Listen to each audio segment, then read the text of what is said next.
Oke, halo teman-teman semua, selamat pagi, siang, sore, malam dimanapun kalian berada. Jadi hari ini kita akan belajar lagi melanjutkan modul manufacturing, dan sekarang kita akan belajar tentang routes atau rute pada modul manufacturing di O216.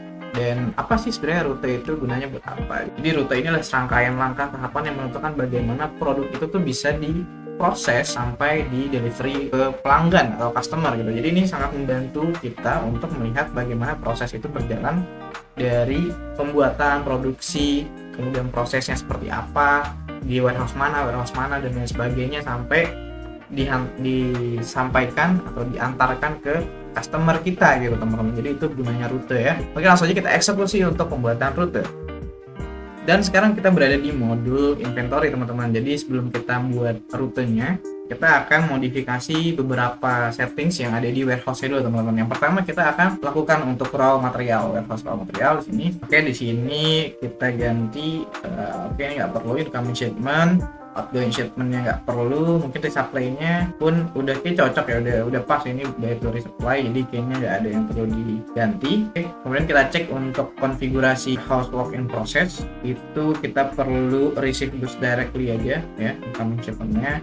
Kemudian outgoing shipment, send goods in output and then deliver, jadi kita mengirim barang ya, setelah itu selesai kemudian kita langsung sampaikan ke customer. Kemudian untuk bagian resupply-nya kita bagian yang manufacture to resupply aja ya. Kemudian kita pilih yang pick komponen dan manufacture gitu. Work in process. Oke, kemudian kita cek lagi untuk warehouse yang ketiga itu finish goods ya. Oke, untuk finish goods sepertinya ini receive goods directly oke, deliver goods directly oke. Ini nggak ada yang perlu dicentang ya teman-teman. Oke, gini aja cukup, nggak apa-apa. Kemudian kita cek lagi untuk salah satu warehouse kita, yang lainnya untuk spare part ya, kayaknya yang kepake itu spare part. Coba spare part kita samain aja kayak raw material ya, receive goods input oke, ini itu display oke. Untuk settingan warehouse-nya udah oke teman-teman semuanya, untuk semua warehouse yang berhubungan.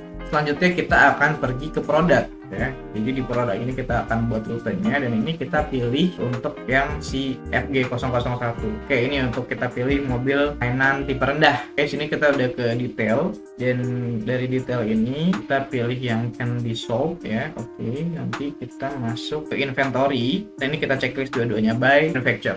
Jadi by manufacturer kita checklist ya. Kemudian kita view diagram. Ya, di sini nanti akan muncul warehouse-nya yang mana aja. Ini kita pakai warehouse yang raw material, terus kita pakai warehouse yang work in process, kemudian spare part, oke, kemudian finish goods. Oke, ini kita lihat stock report ya. Jadi warehouse-nya udah kita isi, kita overview aja. Dan nanti akan membuat sebuah rute.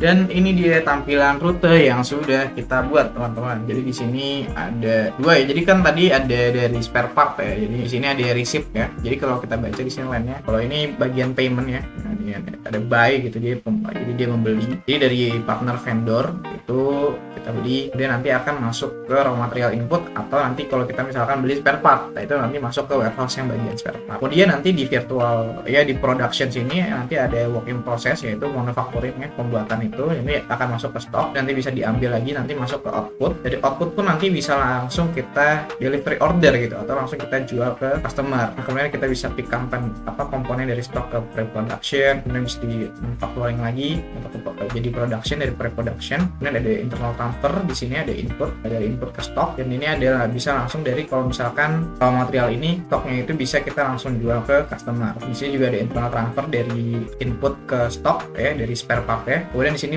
ada delivery order, kalau misalkan kita mau jual spare part ya langsung ke customer dari yang kita beli, kalau misalkan nggak kepake gitu ya. Dan ini finish goods. Jadi kalau misalkan sudah jadi mobil mainan tipe rendah ini, yang mobil mainan Legonya itu sudah jadi, itu bisa langsung kita jual ke customer gitu. Oke, mungkin itu ya teman-teman untuk pembuatan rute. Terima kasih, semoga bermanfaat. Dadah.